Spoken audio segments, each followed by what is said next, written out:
किए गए। भारतीय सशस्त्र बलों ने अधिकांश खतरों को सफलतापूर्वक निष्क्रिय किया। फिर भी वायु सेना स्टेशनों पर उधमपुर, पठानकोट, आदमपुर और भुज बठिंडा स्टेशन, इन सब पर उपकरण व पर्सनल्स को हानि पहुंचाई। मैं ये भी बताना चाहती हूं कि पाकिस्तान ने हाई स्पीड मिसाइल सुबह 1:40 पर इस्तेमाल करके पंजाब के एयरबेस स्टेशन को दागने की कोशिश की। एक निंदनीय और अनप्रोफेशनल एक्ट के तहत पाकिस्तान ने श्रीनगर, अवंतीपुर और उधमपुर के वायु सेना अड्डों पर चिकित्सा केंद्र और स्कूल परिसर को निशाना भी बनाया, जिससे उसके द्वारा सिविल इंफ्रास्ट्रक्चर पर हमला करने की गैर जिम्मेदाराना प्रवृत्ति फिर उजागर हुई। पाकिस्तान द्वारा सैन्य ठिकानों को जानबूझकर निशाना बनाने के पश्चात भारतीय सशस्त्र बलों ने त्वरित व सुनियोजित जवाबी हमले किए। Technical installations, command and control centres, radar sites और हथियार भंडार को चुनकर निशाना बनाया गया।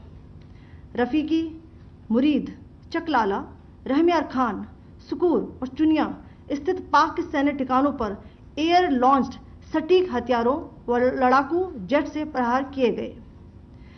पसरूर स्थित रडार साइट और सियालकोट का एविएशन बेस भी प्रिसीजन एम्यूनिशन से टारगेट किए गए। इन कार्रवाइयों के दौरान भारत ने कम से कम कोलैटरल डैमेज की क्षति सुनिश्चित की।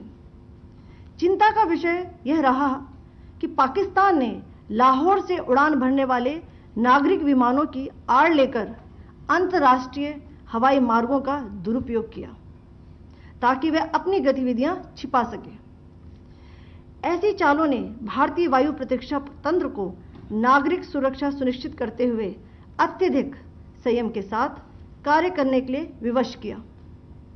साथ ही साथ पाकिस्तान ने मिस इन्फॉर्मेशन का सहारा लेते हुए आदमपुर स्थित S-400 प्रणाली, सूरतगढ़ व सिरसा के हवाई अड्डों, नगरोटा के ब्रह्मोस बेस, देहरागिरी के तोपखाना पोजीशन तथा चंडीगढ़ के अग्रिम गोला बारूद डिपो को नष्ट करने के झूठे दावे सोशल मीडिया पर फैलाए।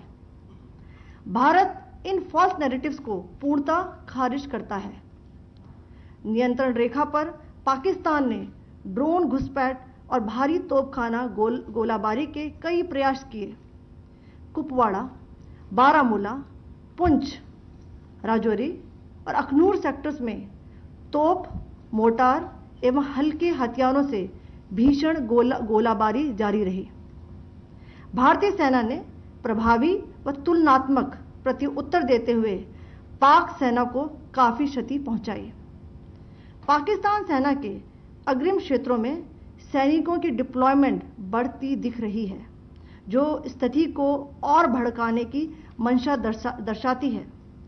भारतीय सशस्त्र बल पूर्ण परिचालन तत्परता की स्थिति में है। अभी तक सभी शत्रुतापूर्ण कार्रवाइयों का प्रभावी ढंग से सामना कर उपयुक्त जवाब दिया गया है। भारतीय सशस्त्र बल दोहराते हैं कि वे तनाव वृद्धि नहीं चाहते, बशर्ते पाकिस्तान भी ऐसा ही व्यवहार करे। आखिर मैं आपको कुछ वीडियो दिखाना चाहती हूं जहां पर इंडियन आर्मी के वेपन्स LOC पर पाक के एसेट्स को ध्वस्त करते नजर आ रहे हैं।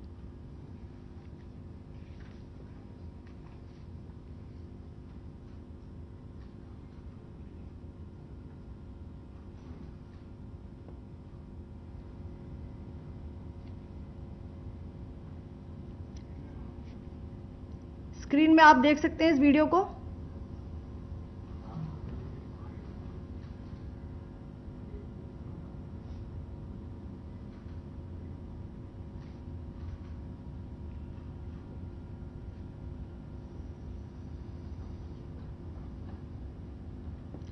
धन्यवाद। जय Hind. Pakistan military continued with its provocations, carrying out aggressive actions employing multiple threat vectors all along the western border. Pakistan employed UCAP, drones, long-range weapons, loitering munitions and fighter aircrafts to target civilian areas and military infrastructure. Pakistan military also resorted to air intrusions using drones and firing of heavy caliber weapons along the line of control.